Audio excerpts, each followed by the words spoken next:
Opel Vivaro, 15 рік, бітурбо. Ще один в колекцію. Знімаю двигун для ТО. На одометрі 196, 100 тисяч змотано. Отже, в нас там 300 тисяч пробігу. Погляньте, двигун сухенький, ніде нічого немає. Але потрібно зробити ТО. Все не буду показувати, що тут роблю, що знімаю, тому що на каналі вже є такі двигуни. Просто покажу що, пізніше, коли буду розбирати, якісь нюанси, що є на пробізі 300 тисяч кілометрів даного агрегата. Автомобіль так довго чекав на ремонт, що в нього з'явився свій світ. Погляньте. Берізка поплилася. Це дожилися. Вижимний 300 тисяч. Кінець вижимному. Щеплення. У нас по люку оригінал на заводі ставиться. Так, чи вийде одною рукою показати? Сюди вже є ударчик. Так вони люфтять, але як на мене цей вже своє отжив. Тим паче власник скаржився на сторонні шуми в цьому районі. Думаю, що він отжив. Зараз скину корзину, подивимося, що ми там маємо. Корзина. Подивіться, якимись вона плямами взялася. Чи то перегріта, чи що. Бачите, тут брало, тут не брало. По-любому будемо міняти. Бачите, яка корзина. Чому так? Ця пелюстки наче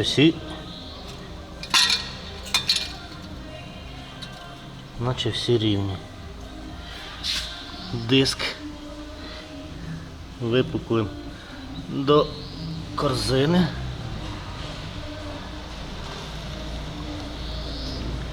Ну, ще наче в непоганому стані. Сам диск. Бачите, корзина в гіршому стані. Маховик такий самий, весь в плямах. Мабуть, будемо міняти маховичок. Хоча ще він не звернутий, бачите? Не звернутий ще. У нього і такий люфток є вверх-вниз, ось піднімаю.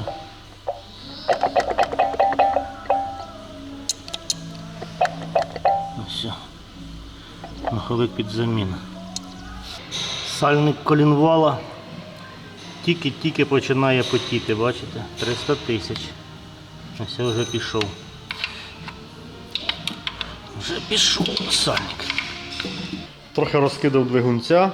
Так, що ми можемо побачити на пробізі в 300 тисяч на даному агрегаті? Пощупав ось цю турбінку. Це у нас перша турбінка. Ну, отакий люфт є, повздовж нього я не нащупую. Я б не сказав, що він там є, цей поздовжній люфт. Легенько плоскогубчиками візьмемо. Блін, нема поздовжній. Це в цей другої турбінки.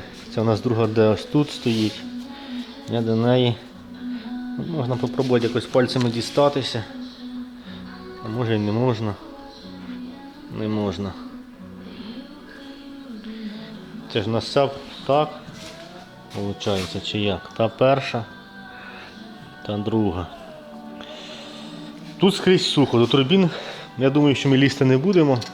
Адже в принципі нас власник не скаржився, а двигун масла не брав. Думаю, що там усе у нас добренько. Двигун я вам показував, в принципі, сухий. Десь ось тут запотівання є, потрібно подивитися звідки. І не думаю, що з-під кришки. Я так думаю, там побачимо далі. Давайте підсвітимо, подивимося. Ого, не з-під кришки. Чи не з-під головки. Це масло тут у нас. Я вам скажу, друзі. Бачите, з-під кришки так не пустить аж туди. Пішло десь. Бачите? А можливо з-під кришки. Тут. Але як воно туди залетить? Ніяк. Значить, де в нас Десь а там у нас вже травить масло. Я не думаю, що він захоче скидати голову. Так, далі.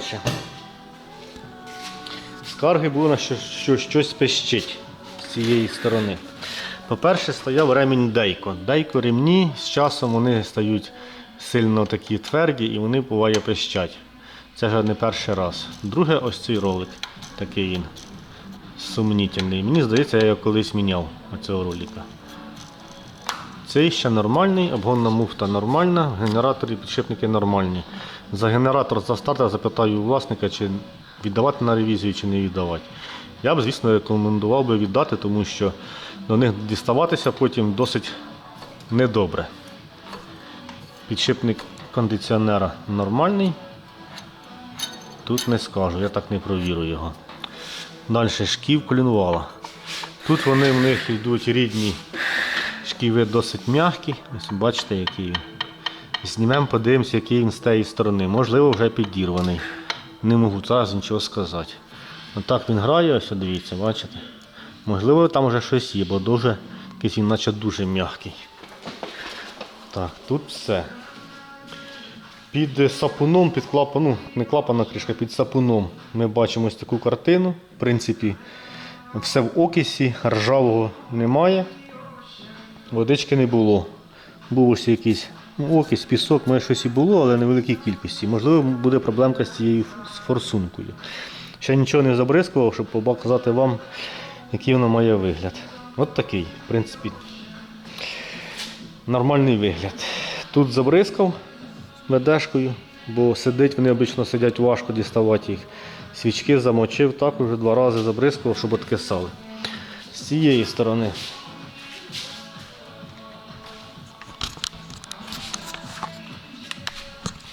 Так, тут у нас що? В принципі, сухенько. У нас тут єдине місце, це теплообмінник. Не знаю навіть, чи міняти його, чи не міняти. В принципі, скарг не було, нема, антифриз у нас чистенький. Думаю, поки ми його, мабуть, ми чіпати не будемо. Так. І сюди лізти також не будемо. Якщо міняти, то міняти все. Це зараз наміняємо тут пів двигуна. Тут не чіпаємо нічого ми спереді. Ну, а тут будемо знімати, звісно. Туди далі побачимо.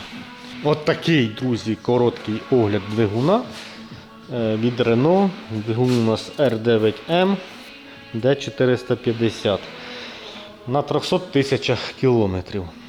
Пізніше скину кришечку, подивимося, який там у нас ланцюг. Будемо використовувати воїна проти форсунок. Хай залазить туди. Десь ще у нас якийсь балончик був, здається, такий, який бореться з цими ділами. Подивимося до завтра, як цей воїн зробить свою роботу. Там будемо бачити. А ось ці дві мене здивували. Дивіться. Представляєте? Що може бути? І тут я здивований. Дуже здивований. Просто сухі форсунки, я в шоці. Це вам Рено, друзі, подивіться, яка шайбочка. Це вам Рено. Рено, Опель. Реновські двигуни, погляньте. Та ти що? Бомба. Бомба. Так, камеру забувся вдома, знімаю на телефон. Скрив кришку, як бачите. Такий стан двигуна. Після купівлі автомобіля власне заливав Ельф.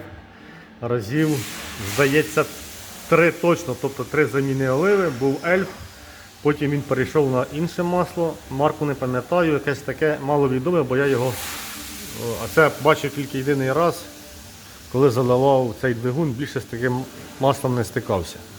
Але як бачимо, двигун в принципі у нас чистий, ніяких таких лишніх відкладень я не бачу. Нагадаю, у нас там 300 тисяч, ось так вийшов натяжник, в принципі, щоб дуже багато, то ні. Як бачимо, нормальний пробіг. Ланцюг привода масляного насосу має ось такий розтяг, також, щоб дуже великий, то ні. Тобто, судячи з усього, можна припустити, що у нас дійсно тут 300 тисяч. Ось такі відкладення, бачите, масло почало мити. Оце масло, напевно, що було останній раз невідоме. Ну як маловідоме мило, бо ельф. Не думаю, що він мив гарно. От така ситуація у нас тут. З форсунками ці дві вийшли, ці дві залив. Залив ось такою штукою для форсунок, для свічок, не знаю, поможе, не поможе. Бо пробував, а вони ніфіга не хочуть йти. Почекаємо, побачимо, можливо щось дасть. Ну, воняє вони якимось таким розчинником незрозумілим. Сподіваюсь, допоможе. А якщо ні, то буду тоді розбирати форсунки, діставати їх зворотним молотком. Також позаливав свічки, розжарювання, а також все окислене, все страшне. Нікого тут ще не було. О, і це ще залить необхідно, бо теж пробував його зворушити. Вони і так туго виходять, а судячи з того, що тут у нас все окислене, то, блін, буду з ним боротися. Хочу також його почистити, так як ми сюди полізли, щоб вже тут на цьому двигуні перевірити вже все, щоб сюди більше не вертатись максимально. Нагадаю, ми міняємо гідрокомпенсатори, ланцюг і вкладиші шатунні. Працюю далі. Стан двигуна всередині. Як бачимо, плюс-мінус чистенький. Масло миє. Нічого лишнього нема, не бачу. Дістав вкладиші з 4-го і з 1-го. Так, це ось такі маємо вкладиші з 1-го циліндра. Подивіться, як все вчасно. А тут де провести пальцем, де у нас починається напилення і мідь, відчувається ступенька. Геть сильно. Нижній, в принципі, good. Вкладиші, бачите? Це з 4-го. Ну, другий, третій, я думаю, там точно така сама картина. Все вчасно. Отже, хто має автомобілі з такими двигунами, рекомендую 300 тисяч заїжджати на таке ТО, міняти вкладиші. Нікуди від цього не дінетесь, і якщо не зробите, є у вас велика можливість того, що ваш двигун може застукати. Це вже не хорошо. У нас тут виходить, бачите, знос вже. І що? І те, що отам, де у нас вже мідь, у нас йде збільшений зазорчик. Трошки, але більший. І що може бути? Правильно, тук-тук. У нас йде більша втрата тиску, у нас виходить там вже ударчик. Цей ударчик може розірвати масляну плівку. Ну, далі ви знаєте, що може бути. Отже, рекомендую, у кого автомобілі з двигунами 1.6, я думаю, також і 2.0, 300 тисяч і бажано туди заглянути, замінити вкладиші. Багато хто з вас напише, що це за двигуни, що 300 тисяч, раніше не заглядали. Так, раніше було краще, зараз маємо те, що маємо. Деякі двигуни зараз виходять взагалі 150 тисяч і кажуть, що ого-го, двигун пройшов 150, ніфіга собі. І це про бензинові двигуни. Хоча бензинові також колись ходили по 500 тисяч і ніхто нікому не робив. Так як в мене мій Passat, той, що в мене був Passat чорний, він зараз заїжджає на ТОшку, там уже 520 тисяч, здається, в двигун ще не лазили, двигун шипить. Оце були двигуни. А зараз я змовчу. Масляний насос. Дістав 3 лопатки. І що я вам скажу, що вони мають, всі мають знос. Тут, з цієї сторони, ось є сліди. І будемо його міняти. Щоб ще 300 тисяч їздити і не думати за нього. Ця. Бачите, які сліди. Всі лопатки мають знос.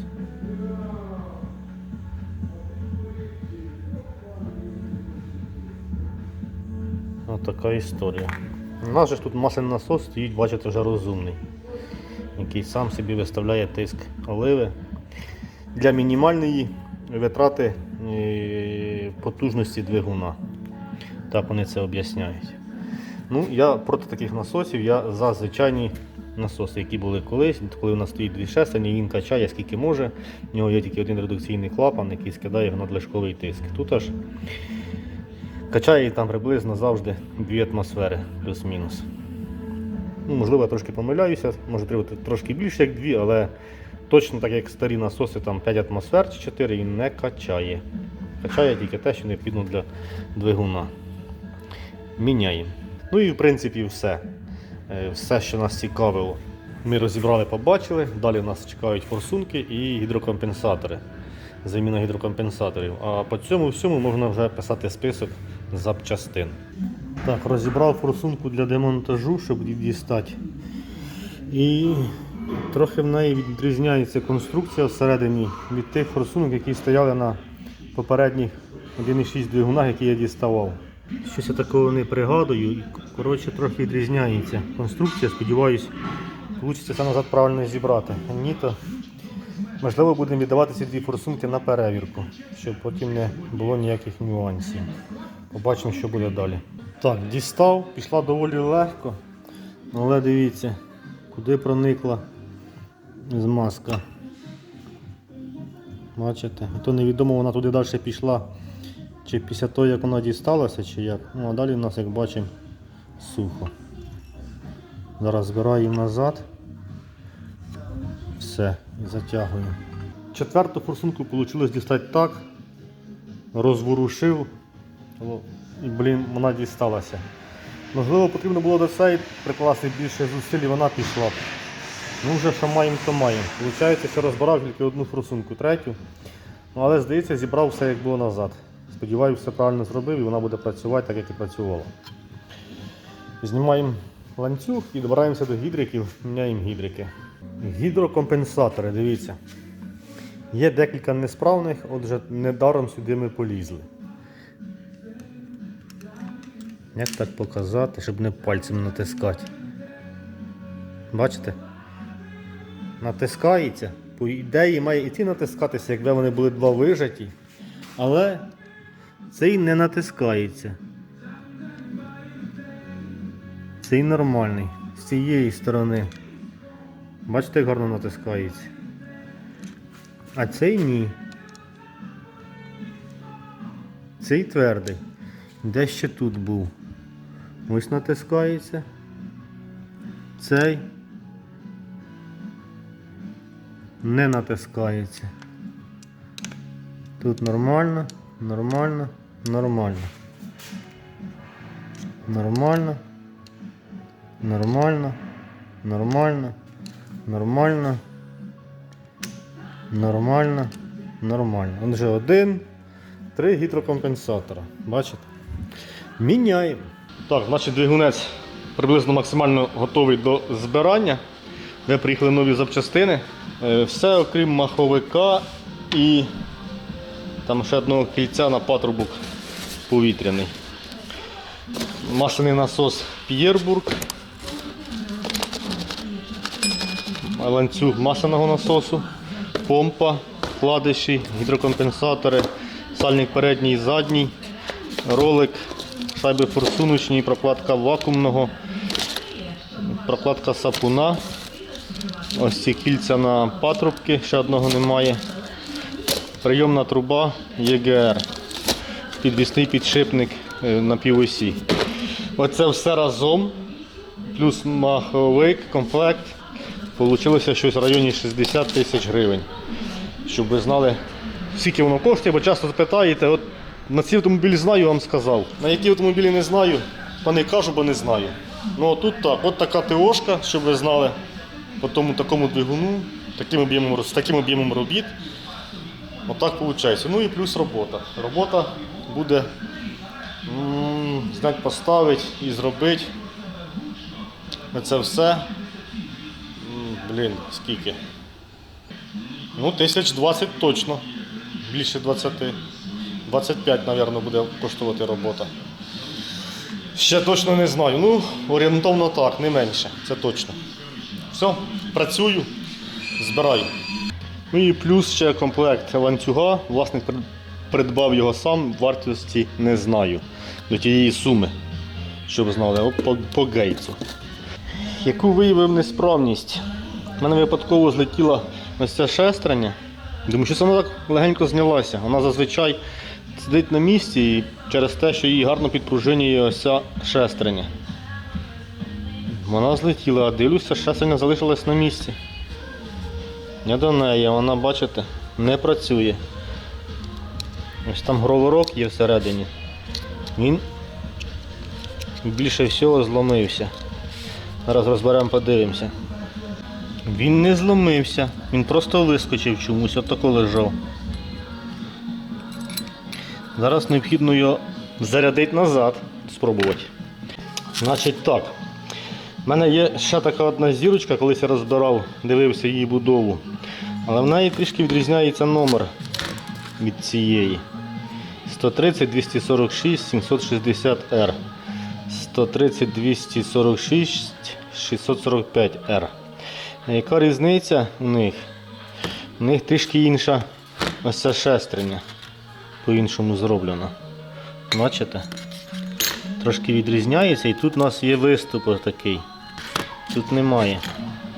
Я думаю, що щось вони там доробили, щоб воно отак не вискакувало. І на цій шестерні, бачите, є ось тут знос. Тут зношено ось. Ось зношено. Тут є знос гарний. Можливо, воно зносилося, коли вискочило, чи не знаю. Буду пробувати збирати ось цю шестерню.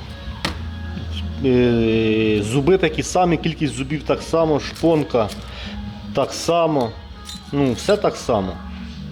Не бачу смислу нічого, якщо ми поставимо цю шестерню. Отвори для фіксації так само. Так само ж? Так само. От вже що? Так, на цей зуб 1, 2, 3, 4, між четвертим і п'ятим. На цей зуб 1, 2, 3, 4, 5, між четвертим і п'ятим. Все так, це з 1,6 бітурбо і це 1,6. Роки тільки відрізняються. Коротше, будемо пробувати збирати цю, тільки ще не знаю як. Нам потрібно вкинути оце сюди, потім його потрібно одвести в цю сторону, щоб він у нас стрельнув сюди. Оця штука, щоб зайшла. Як я це зроблю, ще не знаю. Зараз буду щось спробувати. Скажімо так, це було легше, ніж я думав його звести, так? Зараз необхідно поставити ось це кільце,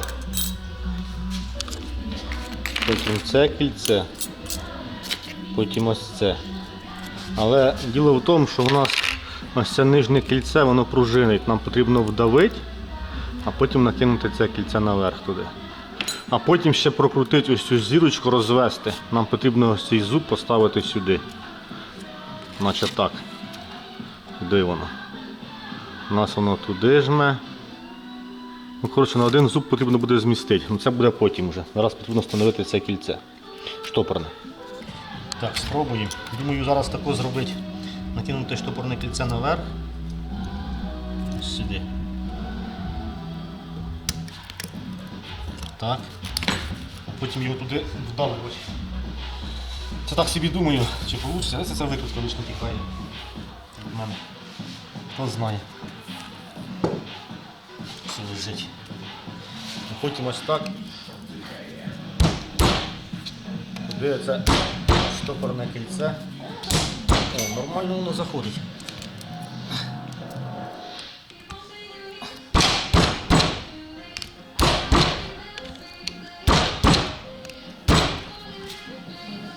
Ти бачиш чи ні? Зараз молоточком ще простукаю, бо тут не зайшло. Мотлик. Все, дивіться. Бомба, ракета, петарда. Що б ми без молотка робили, Що б ми без молотка робили? Бомба. Зібрали. А власник скаржився на якісь стройні звуки з цієї сторони. Думав демпфер, шків нормальний, цілий. Обдивився, помив його, все. А цей на списанні. Так. Тепер потрібно. Дивіться, у нас на це кільце давить оцю шестерню сюди. Значить, нам потрібно оцей зуб поставити напроти цього зуба. Я не знаю, як це зробити ще. Це тут треба щось запихати цього.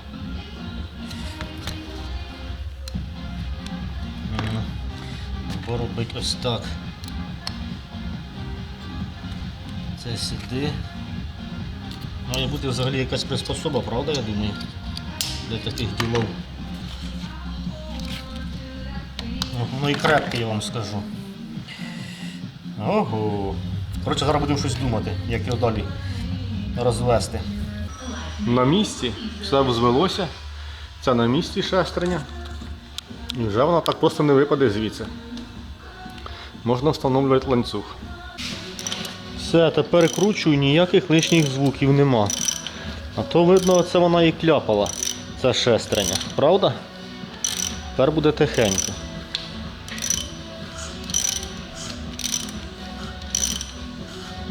Тихенько. Так, що ж мені допомогло зробити оцю всю махінацію? Викрутки. Те, що я казав, що викруток лишніх не буває. Мої ходові дві штуки ось такі, в них ширина приблизно однакова. А це ось я собі залишив від Alloyd на роботі такі викрутки. І мене спасла ось ця ширина. Вона трішки вужча за цю, погляньте. Трішки вужча, на міліметр. І виручила ситуацію, тому що ця дуже вузенька вискакувала, а ця зробила цю роботу прекрасно. Отже, який висновок? Викруток багато не буває. Кожна викрутка під свою задачу, ну це так скажу, задачу, під свою ситуацію, отак буде правильно, може виручити в потрібний момент. Посилання на сайт Vitol, де ви можете придбати такі викрутки, буде в описі під відео. Переходьте, вибирайте, замовляйте. І думаю, що буде скидочка по промокоду FRANK20 до 20% на весь асортимент товару, що буде на сайті компанії Vitol. В описі під відео. Так, процес іде.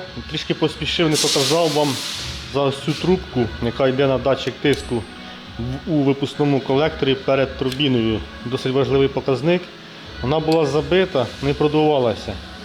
Зараз вже вона продувається. У вас має бути ось такий звук. Це вже нормально. Була забита ось тут на штуцері, тому що налив сюди очисник ЄГР, прогрівав горілкою, то тут тільки почав гріти, одразу почало випльовувати. Значить тут він стояв, а тут грів знизу, ніякої реакції не було. Було забито ось тут на штуцері. Трішки прогрів, простукав легенько, знову очисника налив і, як бачимо, все чисто. При нагоді завжди перевіряйте. Двигун на місці, практично все. Зараз заливаємо оливу і будемо пробувати запускати. Значить, колись було Ельф, потім було Фанфаро. Не знаю, що це за олива. Хто знає, напишіть, що це воно таке. Перший раз бачив цю оливу, коли заливав в даний автомобіль. Зараз використовується Манол. От бачили стан двигуна на цьому маслі. Чи на цьому. Оце буде заливатися другий раз. Ця олива була разів 3, мабуть, залита. Так що пишіть думку свою за Фанфаро і за Манол. Так, солярочку прокачав, здається, пішло тут і пішло тут. Пробуємо запускати. Це тільки оце ходить фігово так. Максим, ти не хочеш мені запустити мотор? Щоб я там був. Давай, можеш запускати.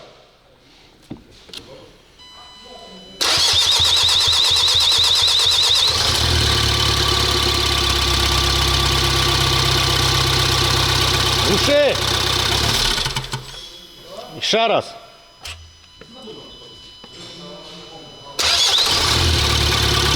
Бомба!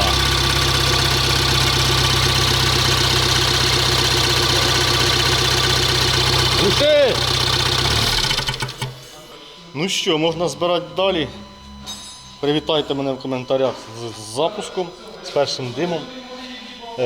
Там ще буде у нас комп'ютерна діагностика, так як у нас він запускався в аварійному режимі, все туди-сюди. Зберемо все до кубки, повністю, звісно, ще раз запустимо, провіримо, протестуємо. Коротше, я працюю. Знаєте, що це? Це шків, який я не захотів міняти, і його вистачило на 300 кілометрів. Представляєте? Відчував я якоюсь п'яткою, що потрібно замінити, але тут було все ціленьке, рівненьке, гарненьке. Я так думаю, що він відклеївся, почав відклеюватися з цієї сторони і тримався лише тут. 300 кілометрів і все. І ще скажу, при заміні шківа було виявлено підтікання оливи між коробкою і двигуном. Олива з двигуна. Отже, скоро Opel приїде, будемо знімати коробку, дивитися, де я нахалтурив.